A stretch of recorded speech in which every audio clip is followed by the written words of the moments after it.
31শে জুলাই 2026 এই তারিখের মধ্যে সমস্ত ধরনের স্কুলকে 2025-26 একাডেমিক ইয়ার স্টুডেন্টদের প্রমোট করিয়ে ফাইনালাইজেশন প্রক্রিয়া কমপ্লিট করতে হবে। আসুন দেখে নেওয়া যাক স্টুডেন্ট প্রমোশন করার পরে ফাইনালাইজেশন প্রক্রিয়াটি কিভাবে সম্পূর্ণ করবেন। আমরা রয়েছি স্টুডেন্ট মডিউলের ড্যাশবোর্ড অংশে। এখানে একটি মেনু রয়েছে স্টুডেন্ট মুভমেন্ট অ্যান্ড প্রোগ্রেশন।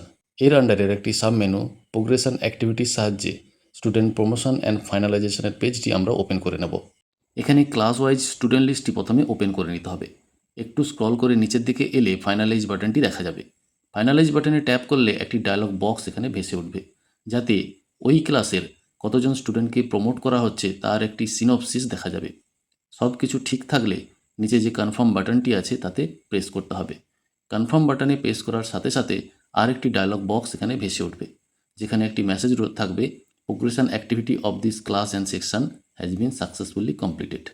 এইভাবে ক্লাস ওয়াইজ ফাইনালাইজেশন সম্পূর্ণ করে নিতে হবে। ফাইনালাইজেশন প্রক্রিয়াটি কিন্তু এখানেই সমাপ্ত হলো না, এরপরে রয়েছে অল ওভার ফাইনালাইজেশন। এর জন্য স্ক্রিনটিকে ব্যাক করে প্রোগ্রেশন অ্যাক্টিভিটির মেন পেজে চলে আসতে হবে। এখানে 5 নম্বর মেনু রয়েছে ফাইনালাইজ প্রোগ্রেশন, এটিতে ট্যাপ করে দিতে হবে। এরপর এরকম একটি উইন্ডো ওপেন হয়ে যাবে, যেখানে 5টি পয়েন্টে বিভিন্ন বিবরণ রয়েছে। বলা হয়েছে যে এখানে যদি ফাইনাল সাবমিশন করা হয় তাহলে কি কি ঘটনা ঘটতে পারে। মোদ্দা কথা হলো এখানে ফাইনাল সাবমিশন করে দেওয়ার অর্থ প্রমোশন অপশানকে লক করে দেওয়া।